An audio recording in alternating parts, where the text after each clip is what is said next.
Hello and welcome to this edition of the Grow with Moin podcast. I am your host, Moin Zafar, and today I have with me Mike C-Roc. Mike has been featured in Yahoo Finance as the top business leader to follow in 2020. He is the host of his podcast, the What Are You Made Of podcast. It is one of the top 100 podcasts out there. He's an executive manager at The Nation's Lending, which is a residential mortgage company. Other than that, his passion is helping others, and he's spoken in front of thousands of people on a stage, teaching them how to grow their businesses. Mike, welcome to the show. Moin, thank you for having me, man. Glad to be here, fired up, ready to go, share with you and your audience, man. All right, let's do this, man. All right, so let's unpack this a little bit. So let's talk about how you got into your business, your lending business. How did that all started? Why are you doing that? I've been in sales since 1998, and I was in home sales, going door to door, doing things like that as a young man, learning the sales game. And I got into real estate back in 2004, and about a year into it, I was a top producing real estate agent from all my sales skills. And I just got tired of touring houses with people and basically being a tour guide. So I talked to my friend, Chris Short, who I was basically using for all the clients' mortgage needs. And I said, hey, man, I want to do what you do. And he's like, nah, man, you don't need to be doing this, man. Because I was one of his top realtors. So I just pursued and persisted, and he let me eventually come on board. And I started working with his company back in 2006. And, after a short time being in the business, I just, I got to continue to grow. I can't just stay put. I'm not that type of person. So we started wanting to manage and start growing branches, and we did that. And now we're at the point where we have 6 or 7 branches now. We have 40 employees, and things are great. All right, nice, man. So you were a great salesperson, and you have that experience. So, thank you. Yeah. So let's talk about the connection, because you said you had someone who was working in an industry that you wanted to get into. How important is having that if you want to move a step ahead in your career? What, the sales skills or persistence? Persistence and having a connection. Connection. Yeah. So I can tell you, connections have been everything for me in my life and relationships. I've never, ever, ever had to fill out an application with a resume to be hired somewhere in my career. And, just because of the relationships that I developed with people, and everywhere I worked has always been based on a relationship. That's a big, huge benefit, the relationship part to getting a job and getting opportunities in life. And once you're, if you're self-employed as well, if you're an entrepreneur, relationships are everything. That's where your clients and customers and referral partners are going to come from. So no, definitely huge. And it's been everything for me, for sure. 100%. So how would you say, what's one way to develop a good relationship with someone? How do you do that? How do you go about that? So for me, I think that the first step when, especially networking and what have you, I got a pickup line I use. I use it when I was dating back in the day too, before my wife. But, I always say, hey man, everybody's got a story. What's your story? And that's where What Are You Made Of came from, kind of. It's like, what's your story, man? And then get people talking about themselves. And then you find out about them. But not only that, people like talking about themselves. So they like you when you ask about them and if you're willing to listen. So that's the key to starting a relationship with someone. And then seeing what kind of value you can bring to them. Like, how can I help you? What can I do to make your life better or easier? Or, one thing, Moin, I wake up in the morning. One of the things I always think about, besides being thankful that I wake up, is whose hero can I be today, one? And how can I be the most valuable person on the planet? How can I be the most valuable husband, the most valuable employer, or whatever the position you're in? Father, mother, brother, sister, whatever. How can I be the most valuable, and whose hero can I be? And I approach that, and I think that first thing in the morning, so that every decision from there goes towards my intention. Right. So how can you be the most valuable person, and whose hero do you want to be today? So how do you go about answering those? So how do you become the most valuable person in a relationship? Is it, like you mentioned earlier, listening to their stories first and see how you can help? Do more of everything than they do for you. So no matter what it is, give more, listen more, be more empathetic, be more understanding, communicate better, take more responsibility, less blame, do everything better. So if you can, so I try to, here's the thing. I really approach my life whereas, okay, how can I be the hardest working person, putting out the most effort, accomplishing the most in everything that I do? How can I do that? And that's, so then when you have that intention, you set the intention, you make the decision, then every decision that you make after that, every action, word that you speak, thought that you have should be going towards your intention of being the most valuable person, and being someone's hero. When I speak as someone's hero, man, it's like, how do you make people feel? Like if you think about a hero in your life, like they save your life, they do a lot of things for you. They're more valuable to you than generally you are to them. That's kind of like what a hero is. So that's what I try to do and aim to do for people. And I love the way my heroes make me feel. So I just like to return that. So yeah, that's how you do it, man. Right. And so it sounds like you're already in a place where you're asking these powerful questions, and then that's leading you towards taking these empowered actions. But then how do you get to a place where you're in a position where you're asking yourself questions like these? Like, how do I add more value? How do I become someone's hero? How do you get there? Here's the thing. I grew up around a lot of broken people, a lot of broken mindsets. And for a time that I was broken, just being around people like that, I don't want to live my life like that. I don't want to be around that. So I try to help and build people that I can. And so I think it stems from that in general, and understanding that, okay, in order to not be like that and not be around people like that, I need to figure out a way to bring value to people and help people and build people and fix people. And so that's just, I think at my heart, naturally, I feel like I'm a people builder. And so, I guess that's where it stems from. And I've been made to feel bad by people before, and I don't want like that feeling. So why would I want to do that to other people? So that's the way I view it. And so every decision I make, and, I try to stem from helping and making people feel good. Not just like artificial feel good and do whatever, if somebody's taking advantage of you situation, but people that I care about. Right. And that's really powerful, man. To put yourself in someone else's position and know like you felt bad, someone made you feel bad some way, and you don't want someone else to experience that, especially when they're in your company. And I think that's how you're in a way providing value to them as well. So I come across a lot of people who have good ideas, even great ideas, and they want to start something, but as soon as I ask them to, hey, write it down, like start a plan, it's almost like the idea disappears. Because they don't really want it. So is that one way to find out whether you want it or not, if you're actually willing to do the work? Yeah. What it really comes down to is if the outcome of it, of when it happens or accomplishing it, really moves the needle for you. Right. Does it really excite you enough? So I learned a lot from my mentors, and one of my mentors taught me that there's intentions and then there's counter intentions. And if your intentions are weaker than your counter intentions, you're not going to accomplish your intentions, because you're going to be more focused and more dedicated and committed to your counter intentions. For example, if I want to move to Florida, but my wife doesn't want to, and I want a happy marriage, right, my intention to move to Florida is not strong enough to overcome the counter intention of my wife not wanting to, and my intention of having a happy marriage. Right. So if those people have an idea, but they're not willing to write it down and be consistent in writing it down, it's just not exciting enough for them.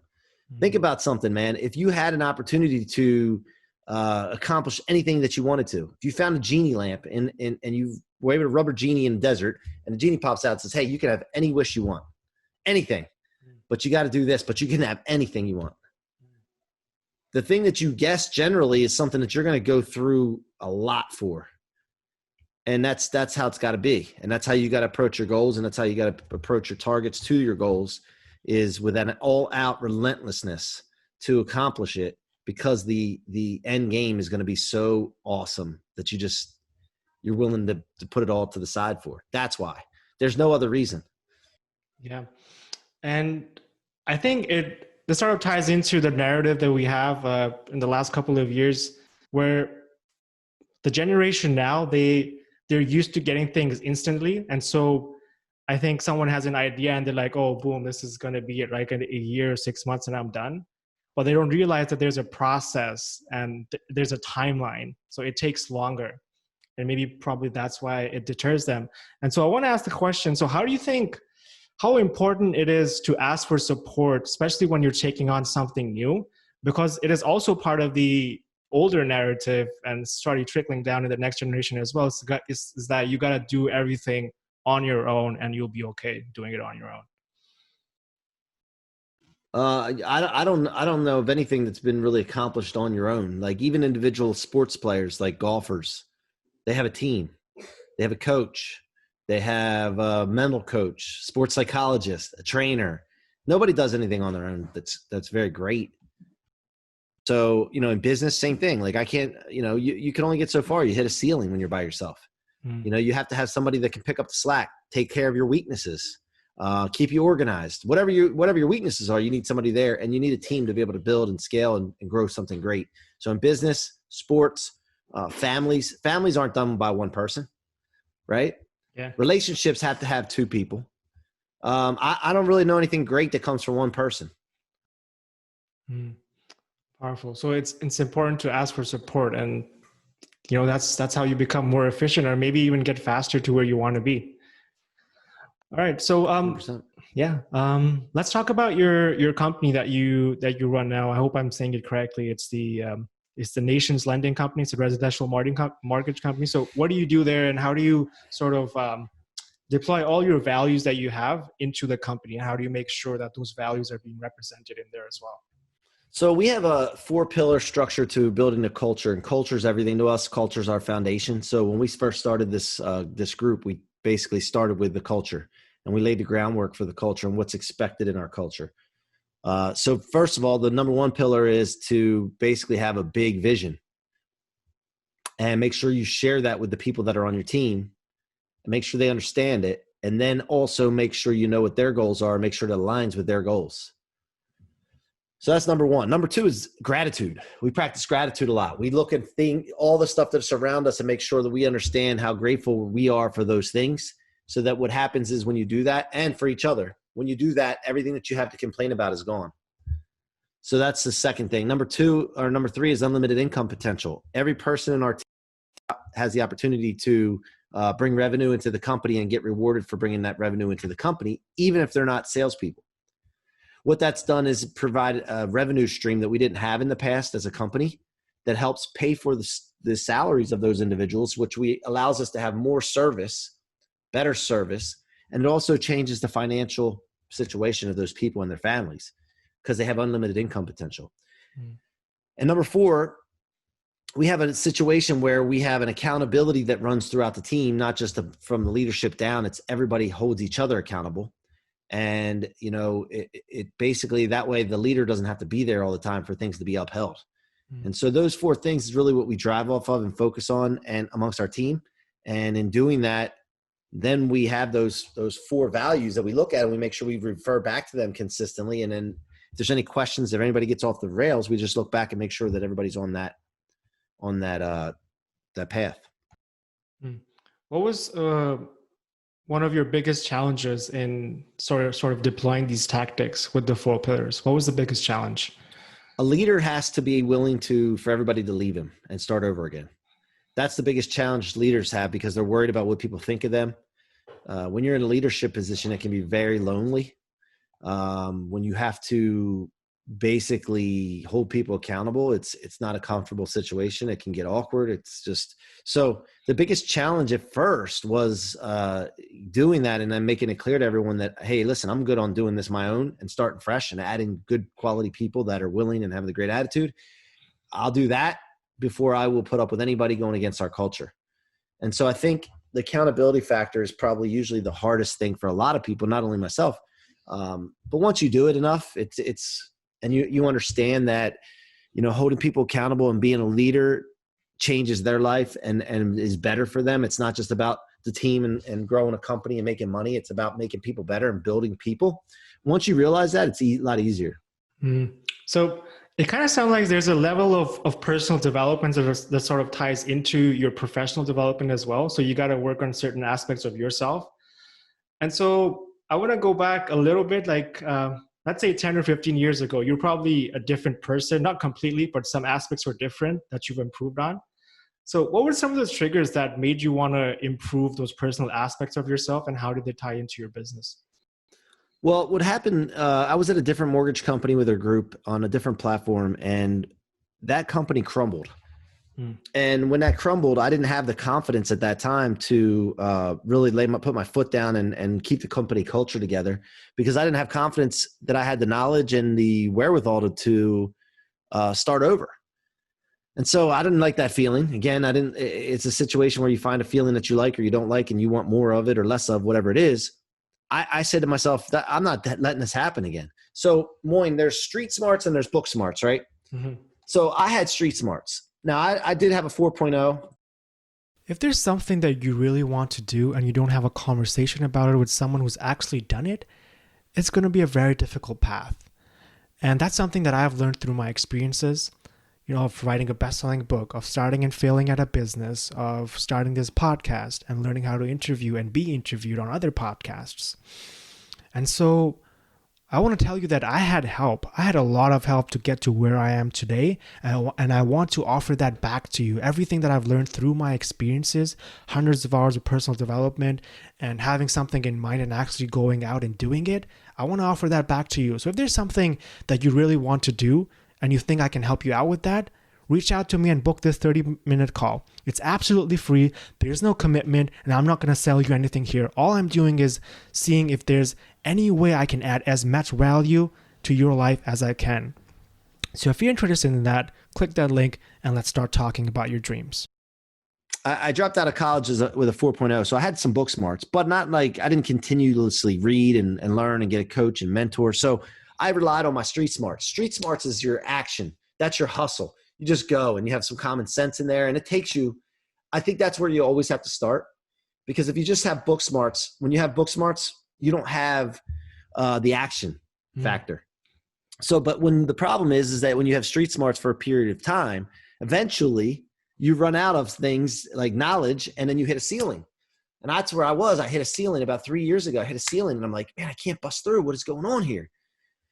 So at that time, I'm like, you know what? I have insecurities, and I think the only cure to insecurities is gaining knowledge in that area that you're insecure. That's the only way to cure insecurities, and it's the only reason for insecurities is lack of knowledge. So I said, you know what? I need to get knowledge. So I started reading like a maniac. I started writing.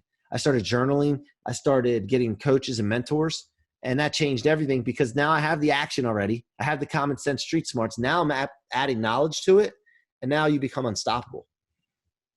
That's powerful, man. I think it works the other way too, because you talk about the street smart person, the one who takes action, right? And there's a lot of people who are really good students, and sometimes you get so into learning that if you're not really taking actionable steps with that knowledge, it just becomes entertainment, right? So I love that aspect of working on the action part, the entrepreneur part. Yeah. Moyne, how many times have you been into a webinar or group or mentors or whatever, and you see the same people all the time, but you never hear any success stories from them, and you don't see any advancement from them. And that's what they are. They're watchers. Yeah. So a street smart person is a doer. But then there's also watchers, and the watchers can be very smart. They can have a lot of knowledge, but they're just watchers. They don't do it. And so that's the difference. And you'll see that, like you said, it becomes entertainment to them. Yeah. And they're learning all this stuff, but then they're not doing anything with it, which is, I think, just as bad as not doing anything at all and not knowing anything at all. Like, there's no point to it. Yeah. And I think there's an element of fear that plays a role in there, because once you take action, there's an element of risk involved. You might win, you might lose. Talk about dealing with that fear. How do you manage that? Well, who cares? Who cares? Like, who cares really? I mean, to me, I don't even think about that, because like, if I don't take action and do something, then guess what? I'm already failed. I already didn't get anything what I wanted. So if I try and I don't get what I wanted, I got something because I learned something from it. I picked something up. And then I could hit a home run. So the other thing, I notice a lot, I mentioned about leaders, but even with success is lonely. Because here's when you have a win and you have a success story and you share it with people, for the most part, people don't care. Yeah. And matter of fact, that some of them hate on you and they may say some things that are like that try to discourage you because they're trying to justify why they haven't done what they've done. So success can be a lonely place, man. And I think that's a reason why some people don't go there, because they'd rather be in the herd. Psychologically, it's because when you're in a herd or around a group of people, you're safer. Your survival's not threatened.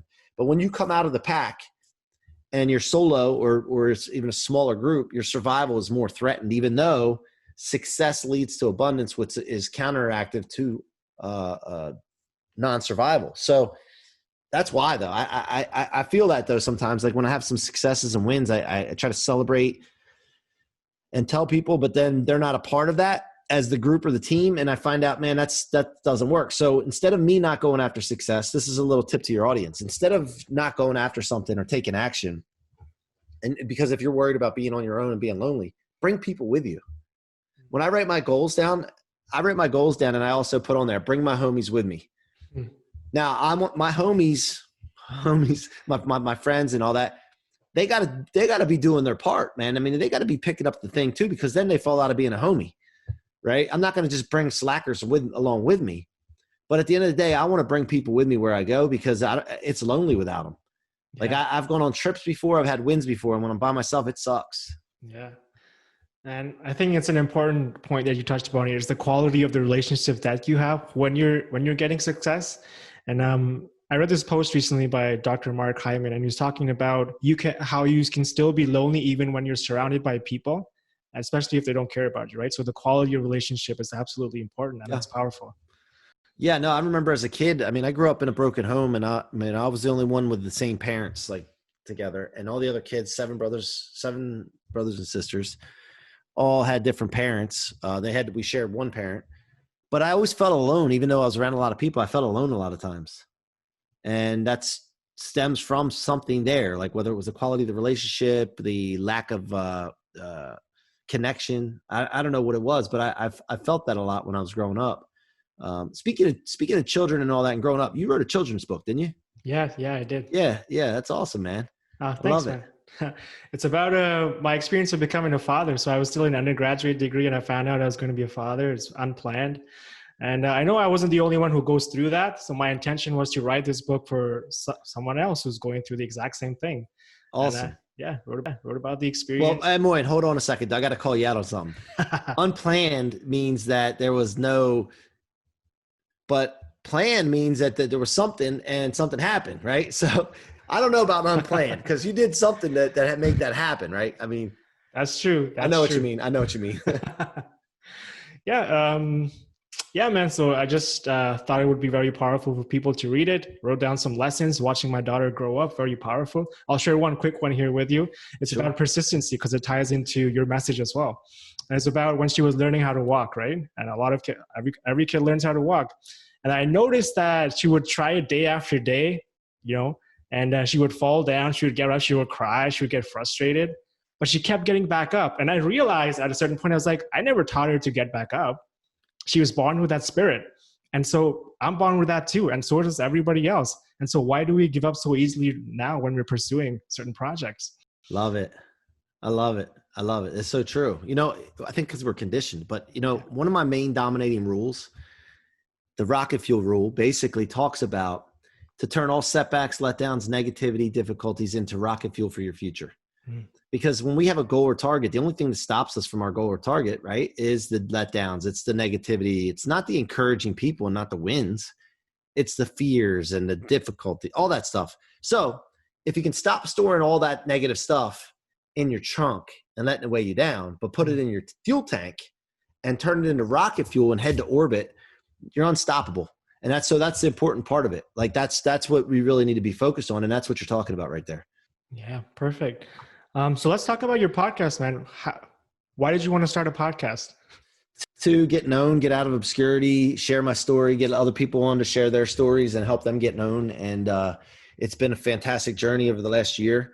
I've had some great guests. I've had opportunity to talk and share my story with and connect with people, which I didn't understand before, that You know, I thought my story is just ordinary. I didn't really think that anybody would care about it. It's kind of embarrassed about being around and growing up with so many broken people. But once I shared it a couple times, and then people were saying, hey man, that inspired me. I connect with that. And I'm like, really? So once I realized the power of that, I underestimated the power to inspire millions of people. I felt, man, I wasted a lot of time. So I had to hurry up, and I just got on, and I felt like recorded a whole bunch of episodes because I feel like I had to have time, time to make up for. And so that's where it started. And what are you made of? I talk to myself a lot. I have voices in my head that talk back and forth, negative voice, positive voice. And so when I go into a situation where things are difficult, or I want to take things to the next level and things are going great, I'll ask that question to myself. What are you made of, man? Look at all the stuff you've been through as a kid, the child support, the custody battles, the parents fighting, all the conflicts, all the people. Like, you've already been through all that, man. This is nothing. The stuff that you're going through now, this is a piece of cake. What are you made of, man? So that's where that thing came from. And we rolled with it. So. And you're doing something really powerful there. And I think it's intuitive for you. It's about looking back in your past and looking for experiences where you already accomplished something. So everybody's done it, right? Like everyone's problems are big to them, might be small to someone else, but there's no comparison. If you've in your past overcome something that in that moment in the past you thought was impossible, then you've done something. It could be big or small, doesn't matter, but you did it, right? You pushed that ceiling. And whenever something new comes along, you go back to that. You say, I did it before, I can do it again. And that's your question. What are you made of? Yeah, I mean, exactly. So like when I accomplish something, I assume that that's my new floor. I'm not going back. New floor, new standard. Let's go. Next level, next level, next level.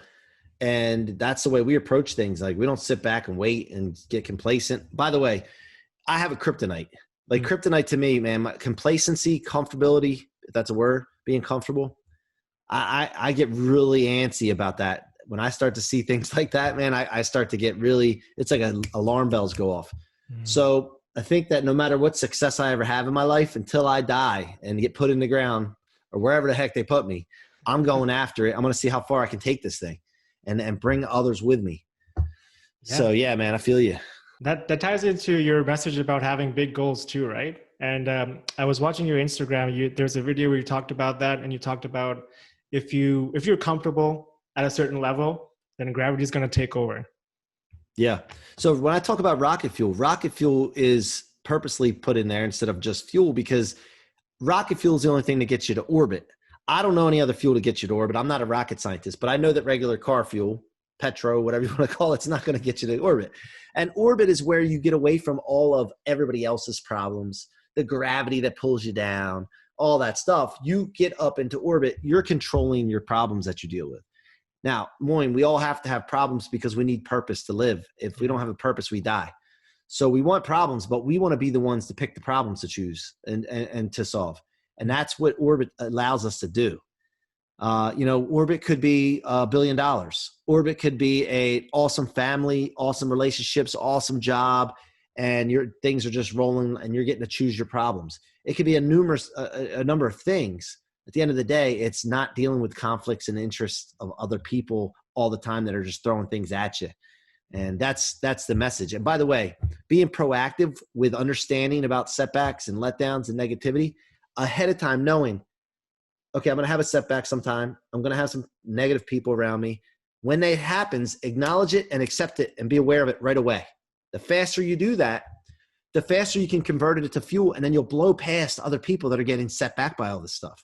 So it's an advantage. Yes. And that's an important message to understand too, the proactive part of it. Yes. And speaking of orbit, you're working on a book right now. Yeah, Rocket Fuel. It's coming out at the end of this year. It's going to talk about that. It's going to talk about the stories that I've experienced in my life, the people that I've run into that have used the same concept. They may not even have articulated it that way, the way I've done it, or framed it the way I've done it. But I want to share that with people because you may hear that same thing about adversity and turning fear into fuel and all this stuff, but not a lot of people may not have heard it the way I tell it, and they may relate to it better. So that's why it's important for me to get this message out in the way I'm telling it. Yeah. And that's a powerful thing about knowing that your story has power, because everybody, even myself, and you mentioned it at a certain point when you were starting the podcast, you thought your story didn't have power, but it does. And it comes from self-belief. And so we're going to wrap up now. It's been a great conversation, very powerful. But before we do, I want you to give one message from the heart to the audience. What will you say? Well, it's got to be my dominating rule, man. It's just to understand, just get this through your head. Like if you're stubborn like me and hard-headed like me, just please open up for a second and listen. You need to understand that to get anywhere in life, you are going to run into obstacles. You're going to run into setbacks. You're going to run into negative people that try to pull you back. But that's the only thing that can stop you is if you quit based on those things. So if you can just take those things right now, and realize that they're fuel for you, that's needed to get to where you're going, it'll change your life. And that's what I want to leave you with. And by the way, I love Instagram. I know we connected on LinkedIn, but Instagram's my place, at Mikey C-Roc, MikeyCroc. If you come to there, engage with me, DM me, man. I love talking to people through Instagram on direct messages. Please come on there and check it out. And then, by the way, the book launch will be told on there. We're going to go live. We got a cover reveal coming out, and I'm just so fired up to get the rocket fuel message to people. Awesome, man. You answered my follow-up question about where people can find you. I'm a pro, man. I've done this so many times. All right. I'll leave all your information in the show notes so people can find you easily, and all the best, Thanks, man, for the book. Seriously. Appreciate you, man. Yeah. I appreciate you. And look, if you ever need anything, just reach out to your boy C-Roc. I'll be happy to help you out with anything as well. If you ever want to just run some more children books ideas by me, whatever you want to do, man.